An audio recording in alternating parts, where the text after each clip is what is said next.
Morning, Bitcoiners. I hope you're doing well. Who could complain? I'm loving my life.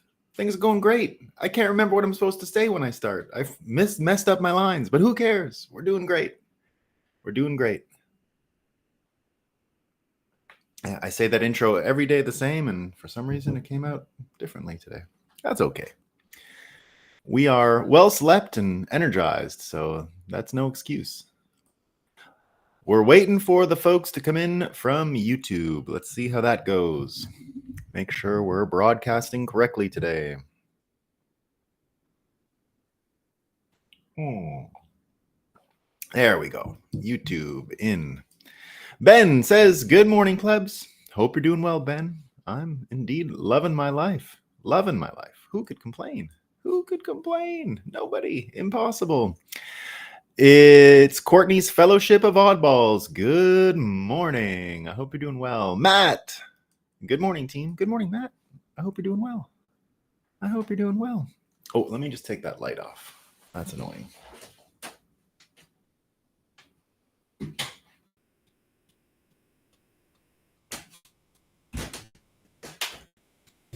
we still have good? Yeah, that's good.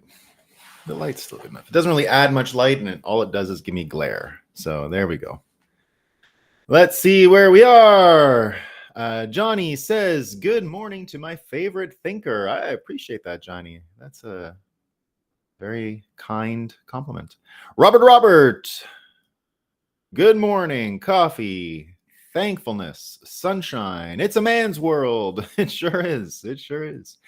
Christine, good morning. Indeed, Christine, glad you made it to the man's world. It's a man's world show, but I'm glad you made it. C. Berger, good morning. Good morning. Hope you're doing well. Morning, all Bitcoiners and Breakup Crew. Edwin, good morning, Edwin. I hope you're doing well. Everyday Walking with Christ says, good morning, Maxis. Enlighten us, please. We'll do our best. We'll do our best. But I think most people who have been hanging out with us for a while have enough enlightenment. We know what's going on in the world, don't we? Aqualodge, good morning. Coffee, sunshine, and strength. Indeed. Indeed. That's the deal. Bitcoin Deb, good morning, wonderful crew. Good morning, Bitcoin Deb. I hope you're doing well. Austin asks, where's Nolan? I was just turning off the lights, so I'm not far, Austin. I'm back in Montreal, if you're wondering about where on earth I am. We're out of New York City, and that was a good time. We are happy to have visited. We'll be back there in about a week and a half. We've got, we're renting PubKey on the, so if you're in New York City, maybe DM me after if you want to come around. I have a couple extra tickets, and we're going to be meeting at PubKey in Manhattan on the 30th, I think 30th, a Tuesday night after Nashville. So on Monday, I fly to New York City after Nashville, and then we'll be talking all about royalty tokens, and I'll be launching my stuff on RGV++. So we'll be talking, you know, a little bit of sci-fi and terraformation and fun things like that. So come around. We've got a mint-themed menu for the night. So we'll be drinking mojitos. I might even have a drink of alcohol that night. And there's beer and wine, and I think we're going to be cooking lamb. So there'll be some mint-flavored lamb. So that'll be good. It'll be fun. We're minting. C. Berger, are you speaking at Bitcoin Nashville? I sure am, C. Berger, but not on anything too related to what we do here. I'll be speaking with Caitlin Long more about the banking thing. So I guess it will be a little bit related to what we're talking about here, because Caitlin and I go way back on the Bank Secrecy Act. She's sort of the one who taught me about 1964 and the importance of everything that happened in the wake of the Kennedy assassination. So we're going to keep it tight on the banking thing, but we're going to mix into some of the political stuff. I know she's got some litigation going with the Fed Reserve, something I know a little bit about, but so I'm basically wearing the old, you know, Kraken and CoinDesk Wall Street hat when I'm interviewing her. So I'll be up there with a couple other banking type Bitcoin folks, and that's what I'll be doing. I'll be also at a few other events. So I will be at the Hot Nashville, the PubKey, whatever takeover in Nashville. That should be pretty fun. I was supposed to speak at the Bitcoin Builders show about what I'm doing with RGB++, but my schedule got changed when Trump got on the agenda, so my thing had to get moved, and it ended up conflicting with the other one, so that's out. I was just laughing at when I went. I had a daughter the other day who was looking at a family portrait in my parents' house, and was looking at the picture of my recently passed father. And my father built the house we live in, or my parents lived in. My mom lived in the one that I grew up in, and so my youngest daughter, who is just the best, right, gives this thing where she's like, she's really looking at the family portrait and contemplating everything. And she goes, just think, he built this whole house. And then she goes, just think, he built this whole house, and now he's now he's dead. It's pretty good. It was pretty funny. So we had a good laugh. I'll be there Tuesday, Edwin says. Great, Edwin. Send me a note because I got to get you a ticket. There's limited seating or whatever, but I'm happy to extend a couple tickets to you guys. So that's why I'm saying anyone who's around in New York that day, please come around. It'll be fun. I have a few tickets. So Edwin, you're first on my list. So happy to do that. All right. Let's get in. Oh, we got to acknowledge first, right? I heard other people mention it in the comments, so I thought I'd done it, but we had an amazing sunrise. This is Montreal this morning. I had a few good ones. It was very pink when it came up, and then I had a nice little red sliver. I chose this one in the end because it's a really good one. It's a really good one. So there you go. I like when the flash comes through. So there you go. So the sun's up, everyone. We did great. Things are working. And guess what? Bitcoin's running. We're doing awesome. Let's have a coffee. Talk about what's new. Oh, by the way, I will have, if you're looking for me at the event, I'm going to also have a little booth in the bazaar where I'll be having some books for sale and things like that, where I'll be giving away some of these RGB++ mints. But I will also, now, no super duper promises, because you know how the internet doesn't work for shit anywhere when you need it to. But I do plan on doing the breakup in mornings from there. I usually do a couple of them over the show. Like, I don't usually do them every day that I'm at the Bitcoin shows, but I have in the past done it for a few of the days, depending on internet connectivity and all of that stuff. But I likely will be doing it. So it's not a guarantee. I always say, oh, this elaborate plan where I'll do the show from an airplane, and then the airplane internet sucks and we can't do it. But my plan is to do some breakup. But anyway, if I don't do the show in the morning and you're at the show and you want to bump into me, I'll often be there. So go to the bazaar, you'll see me. Sometimes I'll be using it as a media space, so I'll be interviewing a few people there. So come say hi. Come say hi. It's going to be a lot of fun. All right. Let's get into some Moscow time. All right. Where's it hot? Where's it hot? I just came from New York City. It was so hot. It was really hot. It was like almost 100 degrees. Pretty much the same as it was any summer when I lived there. But, that's where it was hot. Where else? Let's find out. The Washington Post says brutal heat is blasting the East Coast. It's blasting. The East Coast is getting blasted, everyone. Blasted. This one's good. This is from Axios. Heat waves take growing economic toll, right? Much of it uninsured.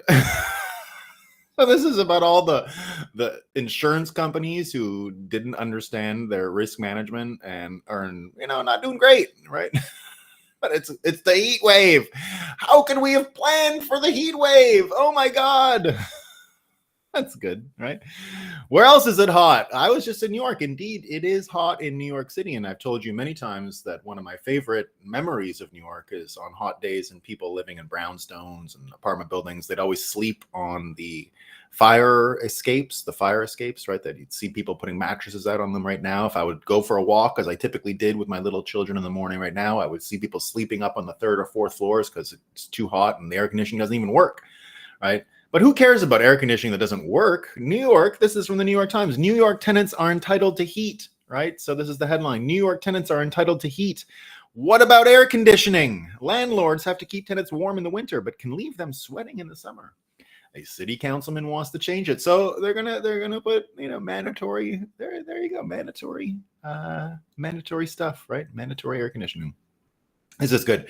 This is a big surprise. DC, Washington, DC, everyone hits record 104 degrees amid most intense heat stretch since Dust Bowl. It's the worst since the Dust Bowl. It's not. Where else is it hot, right? It's hot and there's the dangers, right? It's the dangers. This one's good. How dangerous is extreme heat for pregnant women? What to know, right? No pregnant women. It doesn't work. If it's too hot, right?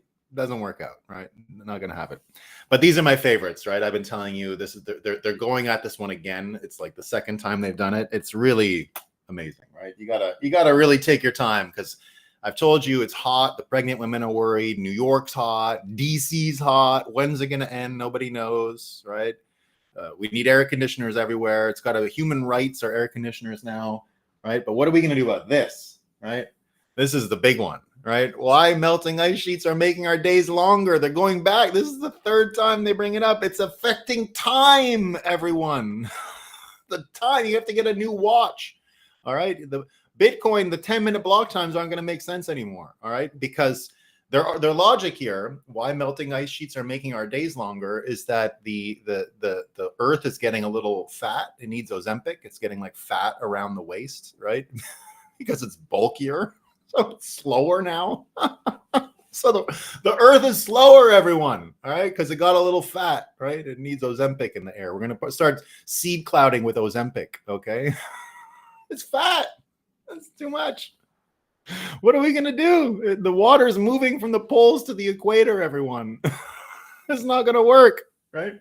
It gets better, though. Oh, no, I'll get back to that one. This one's good, too. This is from the Telegraph, right? This is doctors, right? Who do we talk to about all the climate change stuff, right? Now they're saying doctors. Doctors, everybody, right? Doctors should talk to patients about climate change, says health leaders, right? So the critics call virtue signaling and warn it could have dangerous consequences. Yeah, doctors. Yeah, the guy who like tells you to, that guy, right? They know everything about climate change. They're experts in it. Don't worry. They're experts, right? Oh, this is good. Okay, this is the two newspapers, all right? The New York Times and the Washington Post, right? Our favorite Moscow Times sources. They both were having a little chuckle today, right? They're both having a little chuckle, right? About the God's hand in Trump surviving the thing, right? So it's some see divine hand in Trump's close call. The other is bullets grazed, seen as signs of God's protection, right? So the New York Times and the Washington Post kind of, laughing at the stupid people, you dumb people, you so stupid, God's hand, right? God's hand. Well, they're a colleague over at The Economist, right? So they got the God's hand and they're all wondering what's going is it God? Is it God? Right? And they're laughing, right? What did they say over at The Economist? Because they're so smart over there, right? Entire narratives are being constructed on the morsels of information available about Thomas Matthews Crooks, Donald Trump would-be assassin. But the question of his motive could prove to be one with no answers. Why'd he do it? So they can't figure out why he did it. It's a big mystery, right? But they have time to laugh at you for asking the question, did God have anything to do with it?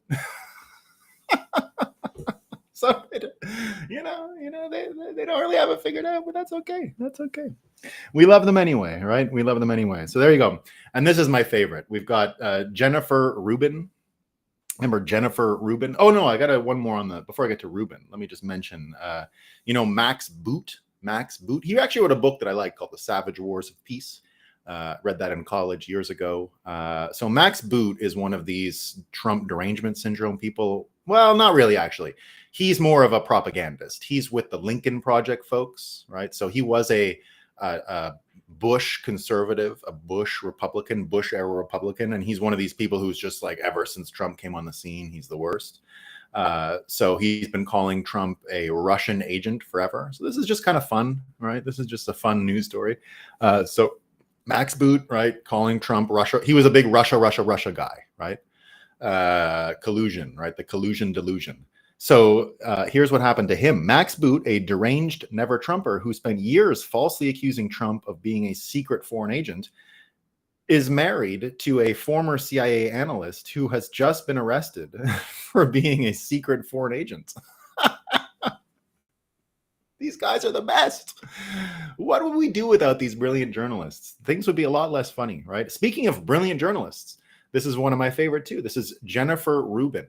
Okay, Jennifer Rubin. We talk about her all the time. Jennifer Rubin is behind a lot of the flood the courts, right? She calls herself now Jennifer I Dissent Rubin because she loves the dissension on the Supreme Court when it came to Trump immunity, right? So she's a big expert on Trump immunity, you know, and the immunity clause and stuff like that. She's so good at it, right?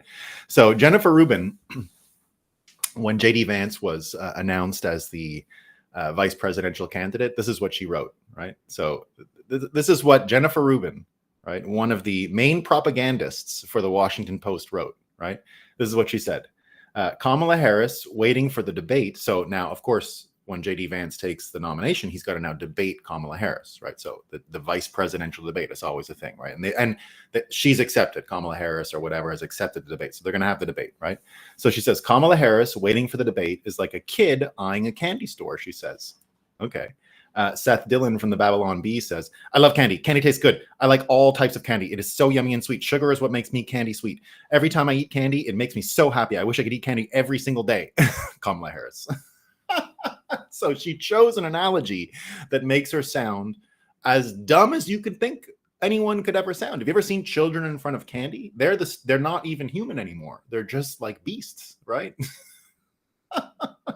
And indeed, I do look forward to JD Vance arguing and debating with What's Her Slut. It's going to be amazing. It's going to be hilarious, right? So you're dealing with these, you know, sort of high IQ people that know all kinds of stuff. We're going to talk a bit about JD Vance's speech last night. He did give his first speech as vice presidential candidate yesterday. But just look what we're up against, right? So you've got people like Jennifer Rubin. You've got people like Kamala Harris, right? People like Jennifer Rubin who think Kamala Harris is smarter than JD Vance, smarter. She's got a higher IQ, right? she's amazed by buses, but she's got a higher IQ than JD Vance. So it's just perfect. And you can even see it, right? Some of this stuff, people whining yesterday when Jen Psaki and all these MSNBC people were at the Republican convention. They were talking about Joe Biden. I don't know if you guys saw this. Joe Biden got COVID. Right? Joe Biden said, I'm sick. He's got COVID, so he's going to have to stay away for a few days. And Joy Reid and all these people on the thing are all talking. And Joy Reid says that Trump surviving his assassination attempt is viewed as a sign of strength. Joy Reid suggests, that Biden recovering from COVID should be celebrated the same way. Right? She says, if he does fine and is able to do the rallies, isn't it exactly the same thing? And then Jen Psaki says, it should be. It's the same. Right? You survive COVID. It's the exact same thing as a bullet coming a quarter of an inch from blowing your brains out and only taking part of your ear out. It's the same thing. There's no difference, right? I've had COVID 4 times. Now, I've never been shot in the ear from an assassin, but I mean, I bet you it's about the same, right? If I had to choose, I'd probably choose the COVID, but the risks are the same. And you had yesterday as well in the during the convention, it was going so badly for MSNBC and all those folks and the fake news that they had to cut away at one point because the programming was a series of Gold Star families that had lost loved ones, family members during the completely disastrous Afghan withdrawal of the troops, right? All these people were killed. It was just a sad story. So they had all these people out there. And instead of covering them on MSNBC, they had to pull away. And they went to an interview with Jamie Harrison, right, the DNC chair. So they cut away from the RNC convention just as the Gold Star families of the 13 heroes killed in Biden's botched Afghanistan withdrawal were speaking of Biden's abject failure to lead. And they started just cracking jokes and being all whatever. At the same time, CNN made the mistake of actually showing it. And they had Scott Jennings, the Kentucky fella, on after talking about it. And he says, I've been to a lot of conventions. And this is just after the Gold Star families came on, right? This is the reason why MSNBC had to cut. They couldn't even show it, right? CNN made the mistake of showing it. And this is what they found out. I've been to a lot of conventions. I've never seen anything this politically devastating done at a convention. I mean, they have proven to the American people that the commander-in-chief failed these families. If I were Joe Biden and I saw that tonight, I would resign my office, go outside, dig a hole, get in it, and not come out for a while because this is ridiculous. He's got COVID. He's not watching TV. He's asleep. He's got COVID. So there you go. In the end, we're up against some low IQ individuals here. And when you see the type of brain damage that the mainstream media has given most of these people, right? Because it's one or the other. You're either stupid or you're a liar. That's why we've been calling it the dumb or crazy, the dumbocracy, dumb or crazy, right? So they're either dumb or they're crazy in that their lies are so brazen that they'll continue to do what they've been doing, right? Calling Trump Hitler. They're doing it all again this week. And then they're asking, why would there have been an assassination attempt? What's going on? I don't know. I can't handle it. So the reason why we're where we are right now is that you've got a bunch of people on one side who are just the remnants, the sludge of either crazy people that are willing to lie so brazenly, or they're just dumb with mental illness and brain damage from what they've been subjected to. And you can see it across the board, right? Now, one of the things that I noticed from what's his name's speech yesterday is it's showing you just how much more accurate the worldview of Republicans are these days, right? You heard JD Vance give a pretty simple speech. It was a lot of pauses. He was just a normal guy. There's not a ton of amazing things about the speech, but at one point he did start talking about Wall Street and the Triffin dilemma, something we talk about here all the time. And this is what he said, right?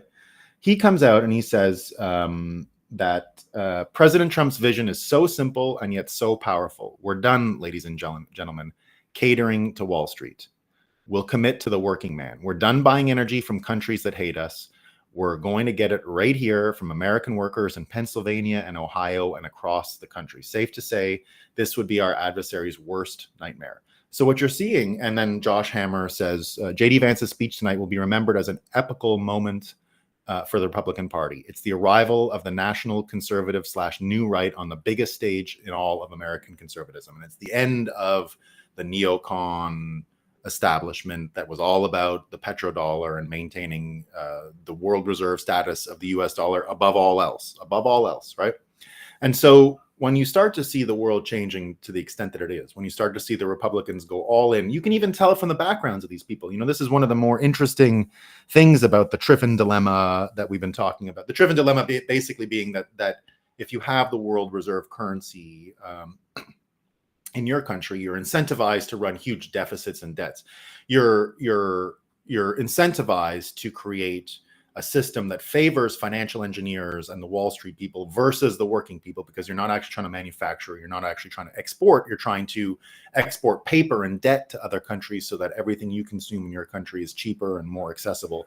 It really only helps the professional classes. So the people who have email jobs, laptop jobs, the people who work in Wall Street, where I worked for many years, right? I worked on Wall Street for many years.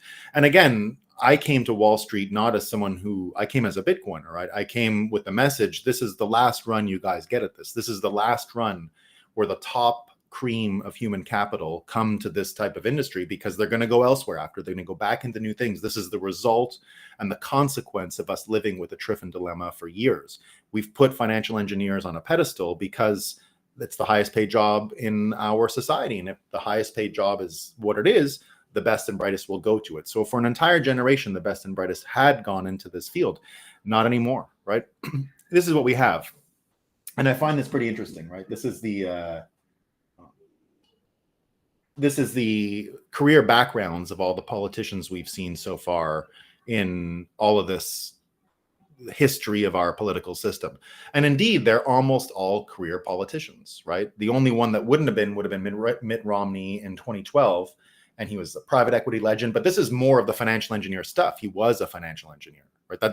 He was one of the main beneficiaries of this system. So When we talk about the best and brightest no longer going into that field, we're talking about people like Romney doing something else if he was born in this generation, because you can't deny Romney's actual intellectual capacity is very high, right? He's not an idiot at all, right? And what he did, I studied it very closely to understand him in 2012, to understand what he did professionally and things like that. And I came away impressed with what he was capable of doing. But indeed, what we see here in 2024 with Vance being a venture capitalist and Trump being a real estate developer, it's the first time you've had a ticket with no career politicians on it. Because even Romney, of course, had Paul Ryan, who was a career politician, right? So it's been like that forever. It goes back 04, career politicians, right? You know, both Dick Cheney and George Bush Jr., career politicians. It keeps going. If you go to Clinton, career politician, so that's 1998, 1994. Career politician, or 1992, I mean. 2000 or 1988, George Bush Sr.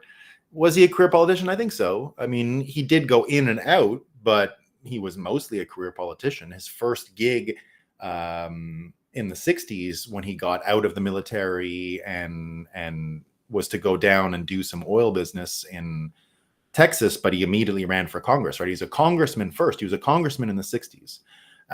George Bush Sr. He was a congressman in the 60s before he became the UN, Nixon appointed him as the UN whatever. So he lived in New York City with all the Saudis and the Emirates and all those people. He was on the same floor with them. And that's how he got involved with the Middle East oil business, right? That's how George Bush Sr. got involved with it. He walked the floor and was just a typical courteous, polite, amiable fella.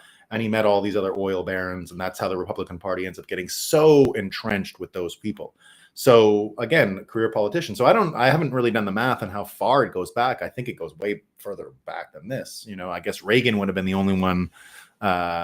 Reagan wouldn't have been. I guess Jimmy Carter wouldn't have been. Right. I guess he did other stuff, but Nixon definitely. Kennedy, it's a career politician. I don't know what he wrote one book in his whole life, right? Which his dad financed, While America Slept, it was called.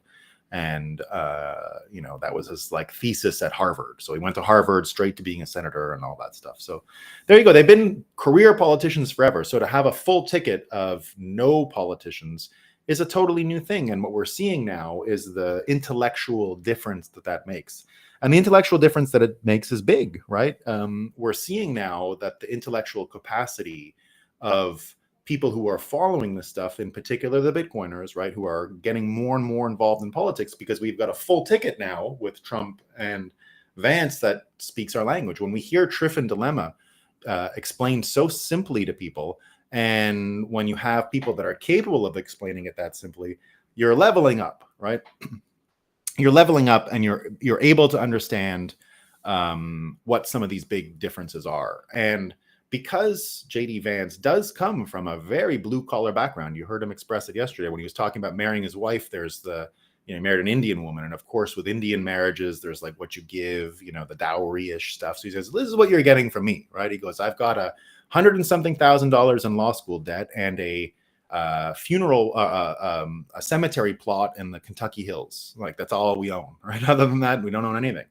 And so, just sort of underlining that. And David Sachs, who's at the event, right, another venture capitalist, talked about this piece about JD Vance and coming from this blue collar world. And he says, JD Vance described the factory workers who had lost their jobs because of the policies of Joe Biden and other Washington insiders. I was reminded of this part of a speech I heard 32 years ago at another Republican convention. He's talking about Pat Buchanan here, right? So Pat Buchanan, my friends, who was made out to be Hitler before any of these people, right? My friends, these people are our people. They don't read Adam Smith or Edmund Burke, but they come from the same schoolyards and the same playgrounds and towns as we come from. They share our beliefs and convictions, our hopes and our dreams. They are the conservatives of the heart. They are our people, and we need to reconnect with them. We need to let them know we know how bad they're hurting. They don't expect miracles of us, but they need to know that we care. And he says, for too long, Republican leaders ignored Pat Buchanan's advice. They didn't reconnect with everyday Americans. They were foolishly willing to cut Social Security or Medicare in order to fund forever wars. They were led by warmongers like Dick Cheney and Mitch McConnell and soulless bean counters like Mitt Romney and Paul Ryan. Those days are over. Donald Trump and JD Vance are a completely different breed altogether. And they are a completely different breed, and they're bringing a whole new level of understanding to things, right? And the type of understanding they're bringing, it's not just in the speeches, and it's not just with those connections. They're coming up with an entirely new way of even dealing with the media, because we've leveled up in IQ, because we've leveled up in having candidates that understand the world better and communicate better than any of the candidates that have ever been around on the Republican Party or the Democrat Party. You know, Obama communicated well to the people that were in his audience, right? The educated, they want to hear a very weighted speech. They want to hear something that came out of a focus group filled with Harvard people, and it was eloquent and blah, blah, blah, right? So he satisfied those needs, but that's not really the vast majority of Americans, right? So when you start to see higher IQ people understand the world simply and are able to call out the low IQ manipulators who are either dumb or crazy on all of this stuff, now you're getting somewhere, right? So the next one I have here is Marjorie Taylor Greene. And this is what the assassination has done. This is what having people like JD Vance on your team actually allows you to do. It's a bit like sports. You know, when you have someone who's so good, it takes a lot of the defensive attention away from your other players. So think about what Trump has modeled. Think about what JD Vance has modeled, and watch Marjorie Taylor Greene, who I love, right? I think she's just hilarious, and I love the way she speaks, and I love how clear and direct she is. But this is all about the average American and the way things have turned with how they deal with the media. Just listen to how awesome this is, right? Let me see how to make my volume. Let me make sure my volume is correct on this thing. We're trying a new video. We're going to share video applications today. I just think this is so funny, though. That's why I'm sharing it with you. Because this is where things are headed, guys. Let me make sure. All right, let me make sure the volume is okay. So Vance, he said that the UK could be the first innocent.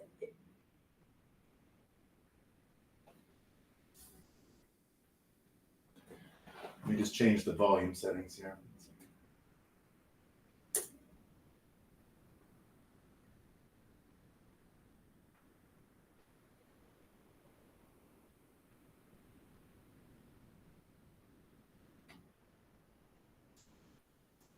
Oh, now what's going on?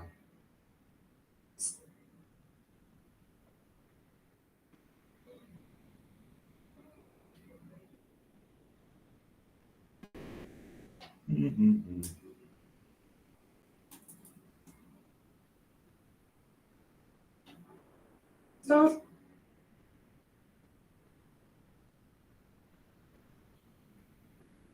What is happening? Come on. Nothing ever works. Seriously, nothing ever works. Oh my God. Why is it doing this? No one ever put fucking fast forward on. Nobody.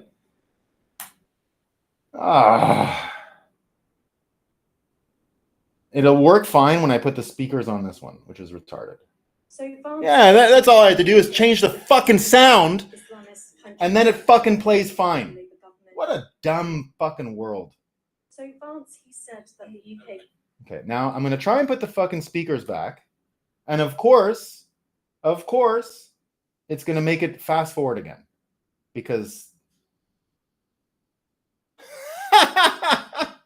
you fucking stupid thing.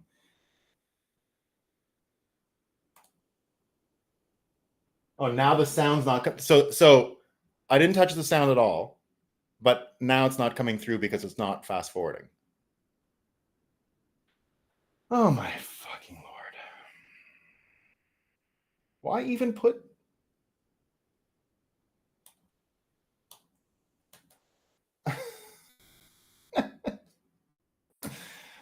Oh my God.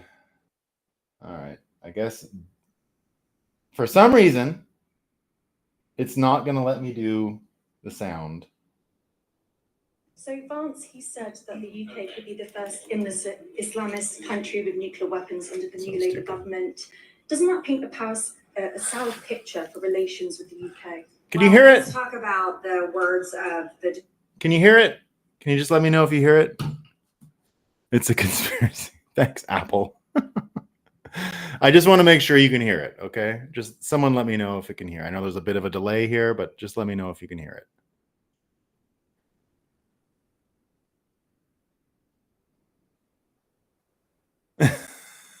doing this? Tim Apple hates me. Okay, you can hear it. Okay, you got to hear it. Democrats and Joe Biden that have also labeled President Trump as a fascist, labeled all of us as Nazis and Hitler, completely lying, demonizing him so much so that a young man, a 20-year-old, which is hard to imagine, actually climbed onto a roof and tried to murder President Trump. You said that the Democrats wanted the shooting Let's talk to about happen. people like you. Where's your Let's evidence talk of about that? people like you. But where's your They evidence of those demonize claims? people like me, President Trump. I have some of the most highest amount of death threats because of people like you. Because you choose to only take certain words from people, and then that's what you want to report. Shame on you.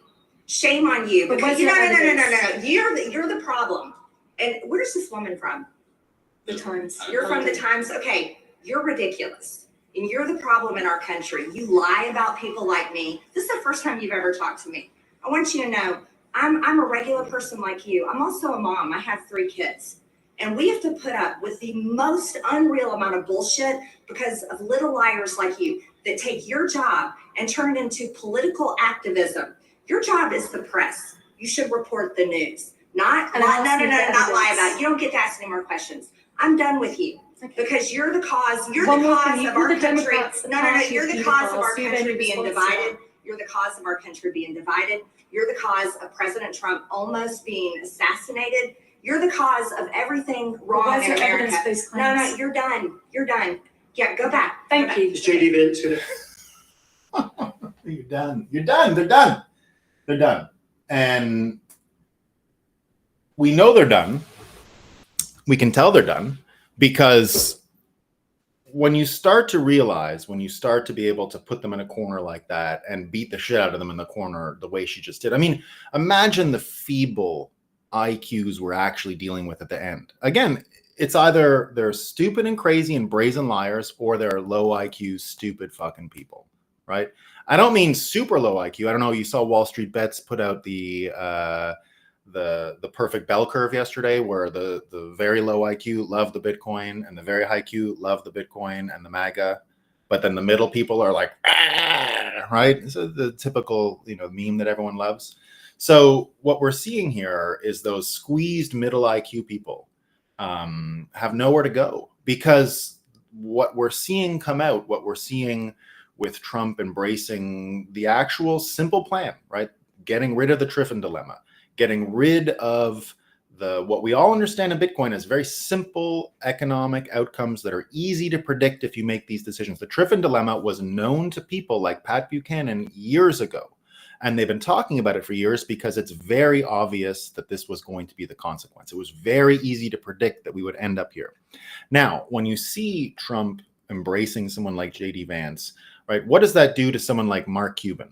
Right? Mark Cuban, who everyone's been making fun of these days because he's into the DEI stuff, and we all love Wei Wu, the Chinese girl who's been telling him he can be the ultimate DEI if he just hires a 5'4" Chinese lady to be on the basketball team. It would show the whole world that anyone can do whatever they want, right? So people have been having fun about that. But this is what Mark Cuban wrote. So now we're not dealing, no one's going to call Mark Cuban a low IQ, right? Now, he could be a propagandist, right? It looks like he's up to something, right? But this is his take from what's going on with Trump and JD Vance. And he goes, here is a contrary opinion on the emergence of Silicon Valley support for former President Trump, which, like all my opinions on here, probably won't be popular. And he says it's a Bitcoin play. So this is Mark Cuban yesterday saying that the JD Vance thing and Trump coming together and the Republican Party embracing this Pat Buchanan type stuff is a Bitcoin play. This is Mark Cuban saying that, right? And he says, not because the former president is a far stronger proponent of crypto, that's nice, but doesn't really impact the price of crypto. It makes it easier to operate a crypto business because of the inevitable and required changes at the SEC. What will drive the price of BTC is a lower tax rate and tariff, which, if history is any guide, and it is not always, will be inflationary. Combine that with global uncertainty as to the geopolitical role of the USA and the impact of the US dollar as a reserve currency, and you can't align the stars any better for a BTC price acceleration. Part 2, how high can the price go? Way higher than you think. Remember, the market for BTC is global, and the supply has a final limit of 21 million Bitcoins with unlimited fractionalization. Keep that in mind as you consider what happens if, because of geopolitical uncertainty and the decline of the dollar as the reserve currency, Bitcoin becomes a safe haven globally, which means that BTC could be what countries and all of us look to buy as a means to protect our savings. Crazy? It already happens in countries facing hyperinflation. And if things go really further than we can imagine today, and I'm not saying they will, this is just a possibility, right? Which is why when you saw yesterday Trump talking about Jamie Dimon, right? Trump is talking about this as a U.S. reserve currency, using Bitcoin to stabilize the U.S. dollar. And now yesterday we have news that Jamie Dimon might take over Treasury, right? And he said the following. This is what Trump said about him, that Jamie Dimon has changed his tune and that JP Morgan is suddenly a fan of Bitcoin. Now, I know the truth there. Jamie Dimon has always been a fan of Bitcoin. I knew my old office at CoinDesk was right across from the JP Morgan tower, which was emptied and now demolished, and they're putting up a brand new one. So my office was right across from there. And I used to know the JP Morgan crypto team. I knew what Jamie Dimon was thinking about years ago. Everyone knew. He's not an idiot. Larry Fink admitted to what he'd been thinking about for years. I did the same thing with Larry Fink. BlackRock's offices were 2 blocks away. I used to go over there, and I was talking to people that reported directly to these people. I did not meet Larry Fink or Jamie Dimon in my time in Wall Street. I did meet people who reported directly to them. I did know what an emissary of a real Wall Street king looks like. And I knew what kind of questions they asked. That's how I could tell they were the real emissaries. These were not, oh, what's going on here? These were not the low IQ people that are worried about what Jennifer Rubin says, right? He sent real people who understood what's going on in the world and were asking the right questions and totally got it. And so now they didn't go and make huge bets. I don't know what happened. I don't know anything that came of it, but I knew what they were asking already at the time. They understood. They understood the whole playing field, right? Jamie Dimon, what he says in public and what he does in private are not the same thing. Don't listen to what he does in public. It's not real. It's not, he's playing games constantly, right? Very smart guy, very smart guy. In case we're wondering, Jamie Dimon is a very smart person, right? And I would welcome him at the Treasury. I think Trump adding these high IQ people is inevitable. It's what we got to do. I think Jamie Dimon can't change the Triffin dilemma. He's got to live with it, right? But here's the fun thing, and here's what's really going on. And here's what I think is so important. This is a board I made years ago about money and things like that, right?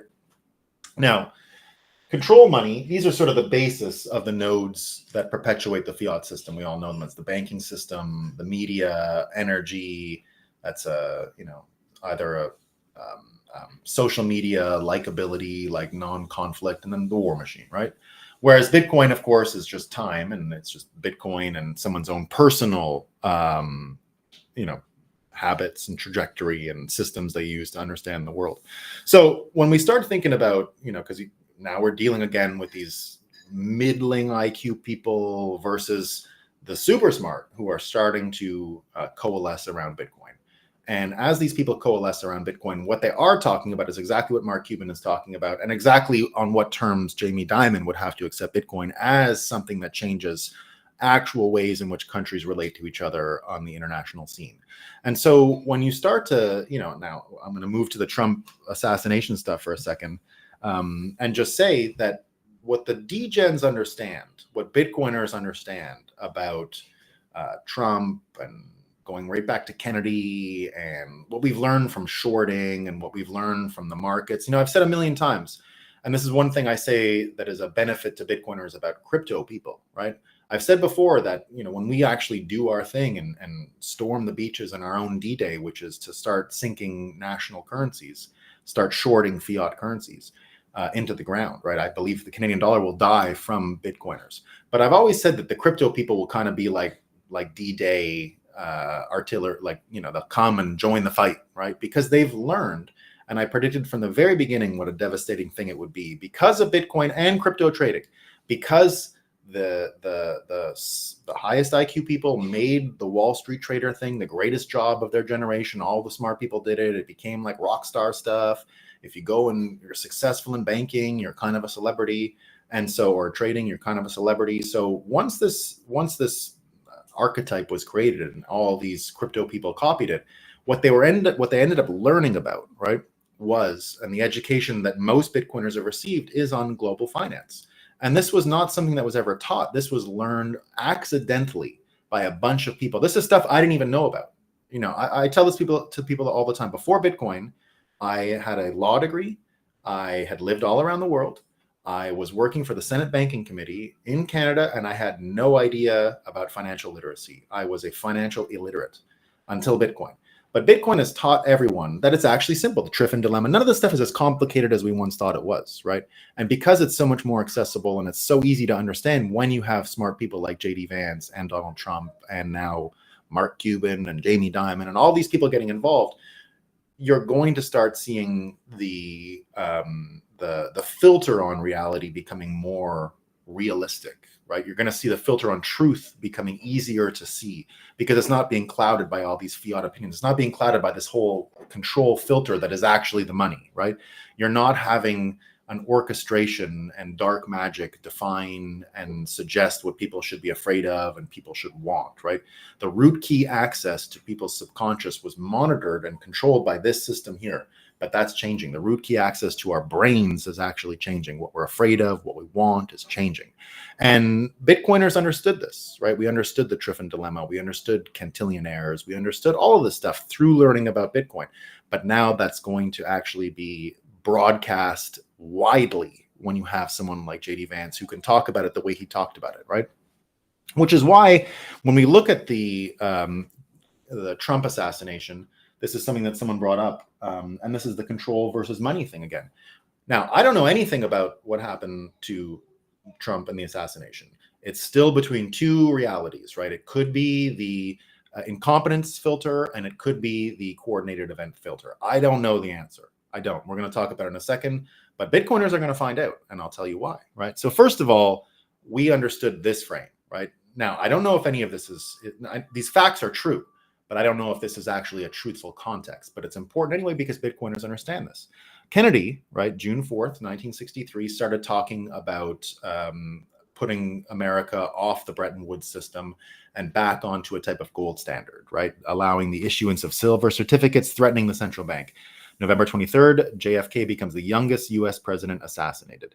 June 8th, John's brother, Robert Kennedy, assassinated. All redemption in silver is ceased 16 days after RFK's assassination, right? So, again, these could just be facts. We're trying to give context to it, but we understood that when Trump started talking about not allowing a CBDC, which we covered heavily here, right? We, of course, talked about the strategic reserve asset piece. Now you've got Jamie Dimon talking about it, right? And then, of course, July 9th, Republican Party vows to end the crypto crackdown. Both Trump and Kennedy posed as threats to the central banking cabal that controls the world. Both were running for their second term as U.S. president. They were not only the ones to be assassinated, they were also publicly escaping and challenging the money monopoly controllers, right? And what we need to do is separate money from state. It's inevitable now. There's no stopping this. I don't think there's any way to put this back into the tube. And this is how we're going to find out. I don't know if you saw this yesterday, but someone tried to short Truth Social, right? Now, again, look at what Bitcoiners have learned and understood over the years. Shorting, right? Long. No one understood derivative trading before Bitcoin launched derivative markets. I barely understood it, right? People were trying to tell me in 2015 why we needed derivatives markets. And I was like, what? I don't get it, right? What's a derivatives market? I learned enough about it. It's not that complicated. You learn about it, you understand what's going on, then you get your mind around it. But it turns out it looks like Vanguard, Citadel, BlackRock, all these people through this one entity shorted Truth Social the other day. Now, it looks like they made a mistake, right? So the official reporting is right here. It looks like the huge short that was amassed against Truth Social by this Austin private wealth, who was also a shareholder. Sorry, when I said Vanguard, Citadel, BlackRock shorted Truth Social, I had it backwards. My mistake. I'll correct that. Austin Private owns shares in Citadel, or the other way around. They own shares in them. Anyway, this is what we know. Let me get my facts straight. Anyway, I think that's the case, right? I think that's the case. So this is what we know. Anyway, look, check the facts. Do some fact checking on this yourself, because I'm not here to give you the actual answer. I'm just saying that Bitcoiners will understand what's going on in the future about this, right?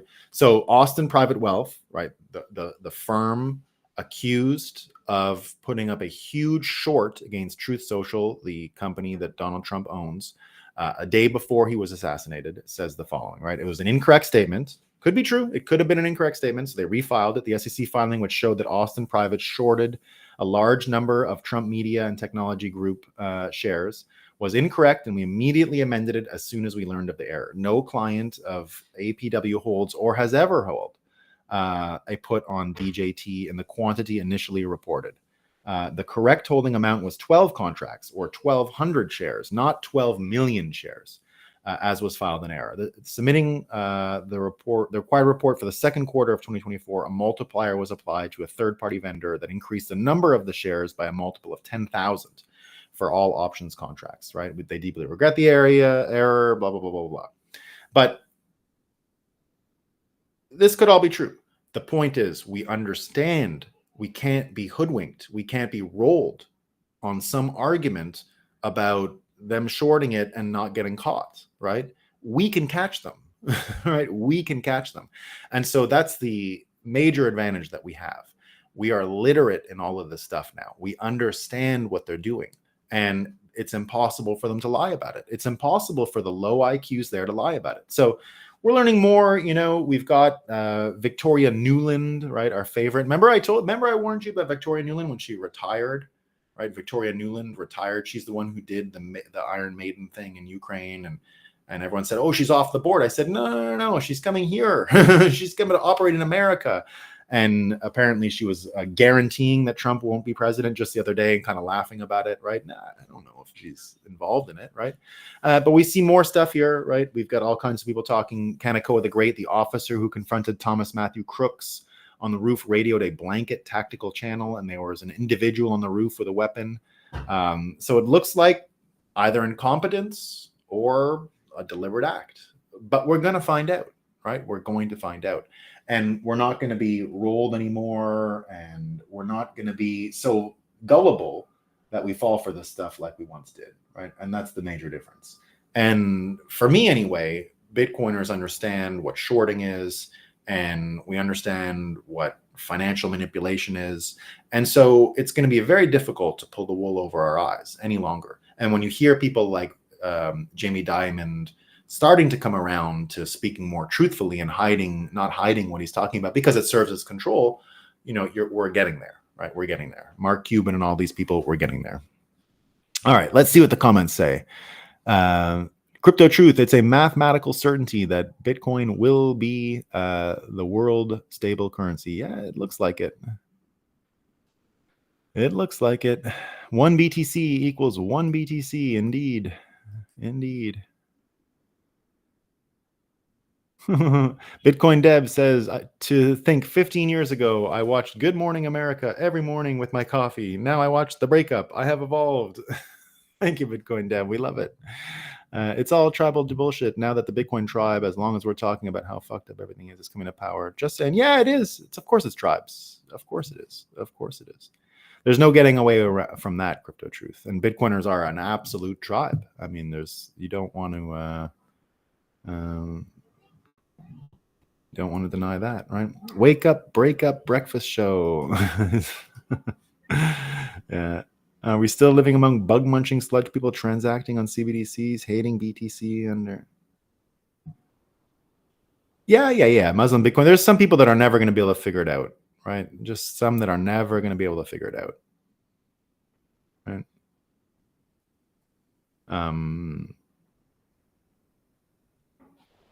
So, like I said, either we kill them or we give them a CBDC. And bugs. I don't know what other options there are, right? I don't want to kill them. I'm telling you, I'm against killing all the sludge people. I'm against it. Okay, I don't want to do it. I don't want to be involved in it, right? So how else do we save them?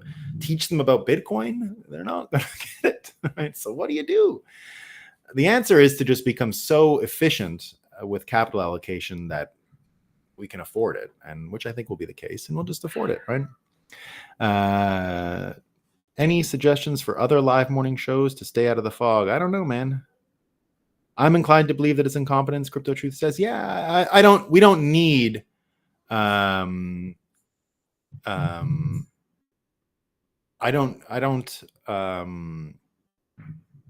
don't need it to be an assassination that's coordinated for everything to go forward. Incompetence works just as well. It's scarier if it's incompetence, frankly, right? Like it's worse. So there you go. Tommy says, make your show called Good Morning Retards and inclined like a slope. And you'll grow this audience the right way. Yeah, no kidding. No kidding. We love it. All right, team. I got some stuff to do this morning. I got some stuff to plan. And I shall see you all tomorrow for a fun Friday edition. Until then, be good to each other. I'll see you all. Enjoy the day. These are great days. These are great days. It couldn't get any better. How much funnier could it get? Hardcore winning. All right, team. Peace.